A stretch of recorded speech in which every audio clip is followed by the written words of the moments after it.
नमस्कार विद्यार्थियों, school from home की प्रक्रिया के अंतर्गत आज हम करेंगे पाठ 6 संज्ञा। प्यारे बच्चों, संसार में प्रत्येक वस्तु किसी न किसी नाम से जानी जाती है।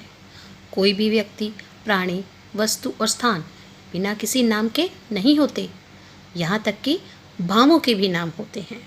व्याकरण में इसी नाम को संज्ञा कहते हैं। उदाहरण स्वरूप यहाँ 4 वाक्य दिए गए हैं। निमेश साइकिल से जा रहा है। ताजमहल आगरा में है। गांधी जी अहिंसा के पुजारी थे। मित्रता अनमोल धन है। ये 4 वाक्य हैं। पहले वाक्य में निमेश व्यक्ति का नाम है, जबकि दूसरे वाक्य में ताजमहल एक इमारत का और आगरा एक शहर का नाम है। तीसरे वाक्य में गांधी जी एक विशेष व्यक्ति का और अहिंसा शब्द एक भाव का नाम है, और चौथे वाक्य में मित्रता शब्द भी एक भाव का ही नाम है। व्याकरण में इन नामों को संज्ञा कहते हैं। इस प्रकार हम कह सकते हैं, किसी वस्तु, व्यक्ति, प्राणी, स्थान तथा भाव के नाम को संज्ञा कहते हैं। व्याकरण के आधार पर संज्ञा एक विकारी शब्द है, क्योंकि इसमें लिंग, वचन और कारक के कारण परिवर्तन होता है तथा इसके 3 भेद हैं। पहला व्यक्तिवाचक संज्ञा, दूसरा जातिवाचक संज्ञा और तीसरा भाववाचक संज्ञा। अंग्रेजी व्याकरण के आधार पर संज्ञा के 2 और भेद बताए गए हैं, द्रव्यवाचक संज्ञा और समुदायवाचक संज्ञा। तो आइए इन सभी भेदों के बारे में विस्तार पूर्वक जानें व समझें। व्यक्तिवाचक संज्ञा, जो कि संज्ञा का पहला भेद है। व्यक्ति का अर्थ होता है मनुष्य और वाचक का अर्थ होता है बताने वाला। अपने नाम के अनुरूप यह संज्ञा केवल व्यक्तियों के बारे में ही नहीं बताती, बल्कि यह किसी भी विशेष व्यक्ति, वस्तु, व्यक्ति या स्थान का भी बोध कराती है। जैसे व्यक्तियों के अंतर्गत कोई सचिन तेंदुलकर, नरेंद्र मोदी, गोपाल, श्री राम, ईसा मसीह, ये सभी प्रसिद्ध व्यक्ति हैं, विशेष व्यक्ति हैं जिन्हें हर कोई जानता है। इसी प्रकार वस्तुओं के अंतर्गत जैसे कोई भी वस्तु जिसे सभी जानते हैं, जैसे यहाँ रामायण एक ग्रंथ का नाम है। हिमालय एक पर्वत का नाम है। इसी प्रकार ऐरावत एक हाथी का नाम है। स्थान के अंतर्गत किसी भी शहर, कस्बे, देश, इन सभी में से किसी का भी नाम हो सकता है। जैसे हरिद्वार और कोलकाता, यहाँ विशेष शहरों के नाम हैं जिनसे हर कोई परिचित है। इसी प्रकार जापान और रूस दोनों देशों के नाम हैं।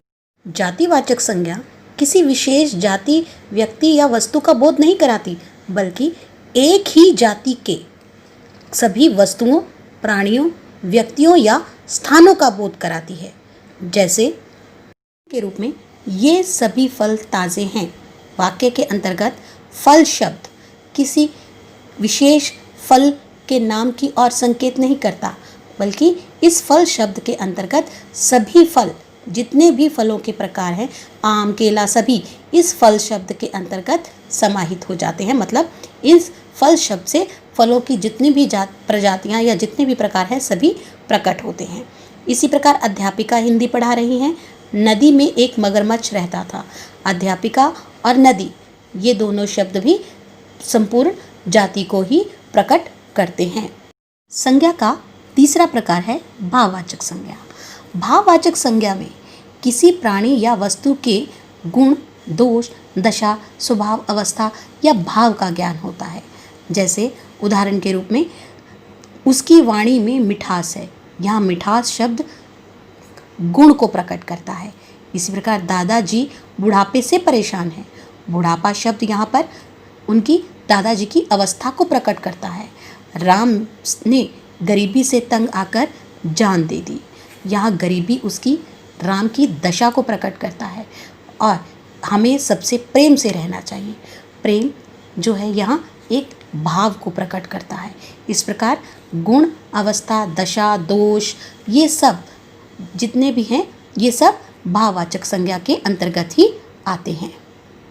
द्रव्यवाचक संज्ञा द्रव्यवाचक संज्ञा के अंतर्गत वे सभी शब्द जिनसे किसी धातु, द्रव्य अथवा पदार्थों का बोध होता है उन्हें द्रव्यवाचक संज्ञा कहते हैं।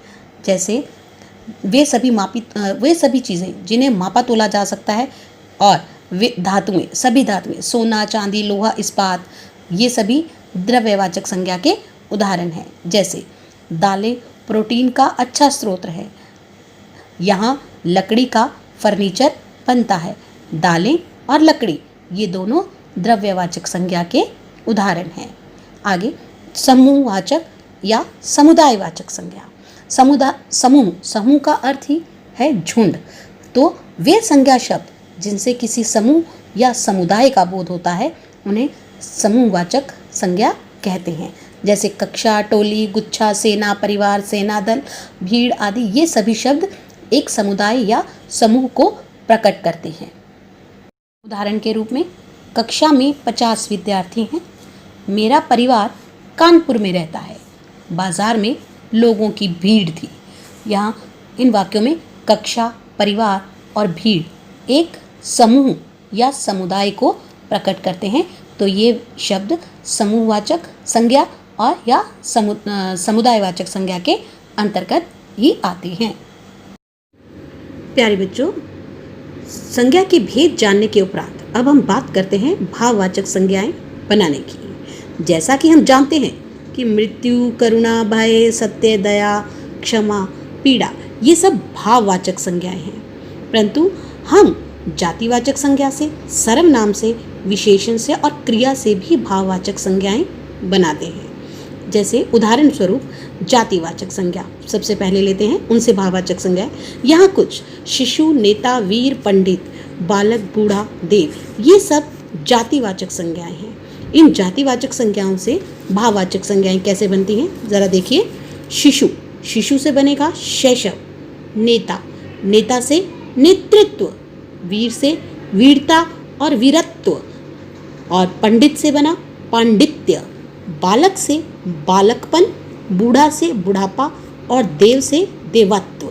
ये इस प्रकार जातिवाचक संज्ञा से भाववाचक संज्ञाएं बनी। इसी प्रकार हम सर्वनाम से भी भाववाचक संज्ञाएं बनाते हैं। जैसे आप, अहम, सर्व, निज, अपना, मम ये सब सर्वनाम शब्द हैं, क्योंकि ये संज्ञा की जगह पे, किसी भी नाम की जगह पे इस्तेमाल किए जाते हैं, तो इसलिए इन्हें सर्वनाम शब्द कहा जाता है।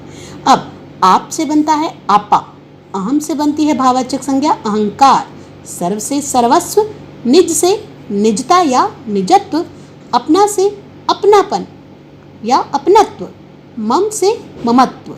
इस प्रकार ये सभी भाववाचक संज्ञाएं इन सर्वनाम शब्दों से बनी। अब विशेषण से कैसे बनती है? विशेषण का अर्थ होता है विशेषता प्रकट करना। अब कठोर, चालाक, अकेला, गरीब, उपयोगी, महान ये सब विशेषण शब्द हैं। इन्हें विशेषण शब्द इसलिए कहा जाता है क्योंकि ये किसी व्यक्ति, वस्तु, स्थान की विशेषता को प्रकट करते हैं। जैसे कठोर, चालाक, अकेला, गरीब, उपयोगी, महान ये सब विशेषण शब्द हैं। अब इनसे हम भाववाचक संज्ञाएं कैसे बनाएंगे जरा देखिए। कठोर से बना कठोरता, चालाक से चालाकी, अकेला से अकेलापन, गरीब से गरीबी, उपयोगी से उपयोगिता, महान से महानता। अब आगे बनती है भाववाचक संज्ञाएं क्रिया शब्दों से। क्रिया का अर्थ होता है काम करना, जैसे सिलना, उड़ना, जीना, लिखना, मुस्कराना, थकना ये सब क्रिया शब्द हैं। अब सिलना से बनती है भाववाचक संज्ञा सिलाई, उड़ना से उड़ान, जीना से जीवन, लिखना से लिखाई, मुस्कराना से बना मुस्कराहट और थकना से बना थकावट। प्यारे बच्चों, आपकी पाठ्य पुस्तक के पेज 39 और 40 पर भी कुछ भाववाचक संज्ञाएं दी गई हैं। आप यहाँ से भी इन भाववाचक संज्ञाओं को समझ सकते हैं और इन्हें याद कर सकते हैं। अंत में इस दिए गए अभ्यास कार्य को अपनी उत्तर पुस्तिका में करें, साथ ही अपनी पाठ्य पुस्तक के अंत में दिए गए अभ्यास कार्य को भी करने का प्रयत्न करें। धन्यवाद। घर पर रहें, सुरक्षित